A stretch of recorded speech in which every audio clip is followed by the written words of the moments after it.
இல்லாம துரோகம் பண்ணிட்டாங்க நீங்க சொன்னீங்க அதிமுக மேல. ஆனா ஏற்றி விட்டவங்களை மறந்துட்டாங்க அப்படின்னு எடப்பாடி பழனிசாமி சொல்றாரு. இதுக்கு நான் பல வாட்டி உங்களுக்கு விளக்கம் சொல்லிட்டேன்.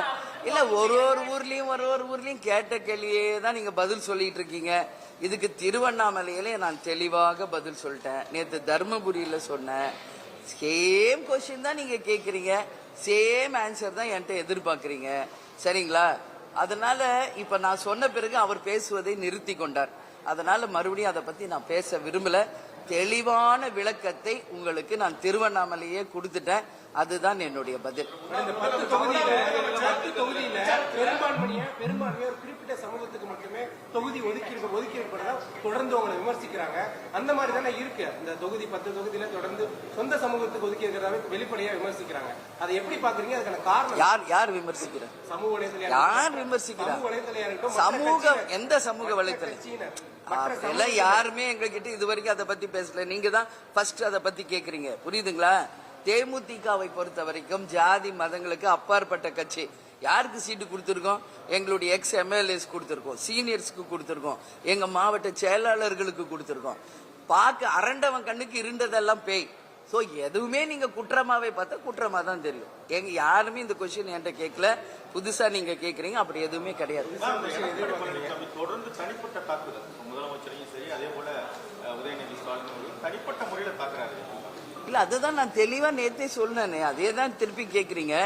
அவர் ஒரு முதலமைச்சர் வேட்பாளர் வந்தால் என்ன ரெவல்யூஷனரி சேஞ்ச் தமிழ்நாட்டுக்கு கொண்டு வருவார் என்பதா அவரோட ஸ்பீச்ல இருக்கணும். அதான் மக்கள் எதிர்பார்க்கிறாங்க.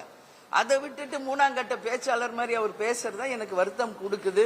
அண்ணா அப்படி பேசாதீங்க. நீங்க ஒரு முதலமைச்சர் வேட்பாளர், நீங்க உங்களுடைய அந்த அரசியல் மாண்பு கண்ணியத்தோட பேசுங்கண்ணே அப்படின்னு நான் எல்லா பிரஸ் மீட்லயும் சொல்லிட்டு வரேன். சரிங்களா? ஆமாங்க. இல்ல இது தேர்தல் வரும்போது ஒரு வாட்டி மாற்றுறது இயல்புங்க. ஆனா இந்த மாதிரி ரொம்ப அதிகமாக எல்லா அதிகாரியுமே மாத்திக்கிட்டு இருக்காங்க இந்த வாட்டி. அது ஏன்றது தெரியல. நிச்சயம் இதுக்கு பின்னால் அரசியல் இருக்கு, சூழ்ச்சி இருக்கு. இது மக்களுக்கே தெரியும். அதனால நிச்சயம் இது எல்லாத்துக்கும் முடிவு மே 4ஆம் தேதி வர தேர்தல் முடிவுகள் நிச்சயம் இதற்கு பதில் அளிக்கும்.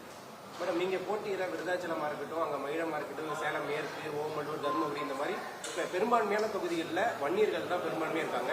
அப்ப வன்னியர் இடஒதுக்கீடு உங்களோட நிலைப்பாடு என்ன? தொடர்ந்து அவங்க இடஒதுக்கீடு கேட்டுட்டு இருக்காங்க. நீங்க அவங்க பெரும்பான்மையா இருக்க தொகுதியில தான் பெரும்பாலும் போட்டிடுறீங்க. வன்னியர்களோட இடஒதுக்கீடுக்கு உங்க நிலைப்பாடு? நான் ஏற்கனவே இதை பத்தி நிறைய வாட்டி பதில் சொல்லி இருக்கிறேன்.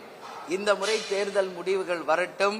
மே 4ஆம் தேதி ஆட்சி அமைக்க போகும் அண்ணன் ஸ்டாலின் அவர்கள் 2வது முறை முதலமைச்சராக வரப்போவது உறுதி. 7வது முறை திமுக ஆட்சி அமைப்பது உறுதி. நாங்கள் போட்டியிடும் தொகுதிகளில் வெற்றி பெறப் போவது உறுதி. அதனால நீங்க கேட்கிற கேள்விக்கு நிச்சயம் புதிதாக மீண்டும் அண்ணன் நம்மளுடைய ஸ்டாலின் அண்ணன் ஆட்சிக்கு வரும்போது அதை பற்றி நாங்கள் பேசி ஒரு டிசிஷன் எடுப்போம். ஓகே? ஆமாங்க. முடிஞ்சா அமித்ஷா அவர்களும் மோடி அவர்களும் பேச முடியுமா? உங்களுடைய இல்லை, தமிழ்நாடு பொறுத்த வரைக்கும் சார் எப்பயுமே இங்க இருமொழி கொள்கை தாங்க. அதுல மாற்று கருத்தே கிடையாதுங்க. அதுக்கப்புறம் நீங்க படிக்கணும்னா இண்டிவிஜுவலா நீங்க டியூஷன் வச்சோ எப்படியோ நீங்க படிச்சுக்கலாம். பட் கவர்மெண்ட் வைஸ் இருமொழி கொள்கை தான். அதுதான் தேமுதிகவின் நிலைப்பாடு. கேப்டன் இதை எப்பயோ சொல்லிட்டார். அன்னை மொழி காப்போம், அனைத்து மொழியும் கற்போம் சொன்ன முதல் தலைவர் கேப்டன்.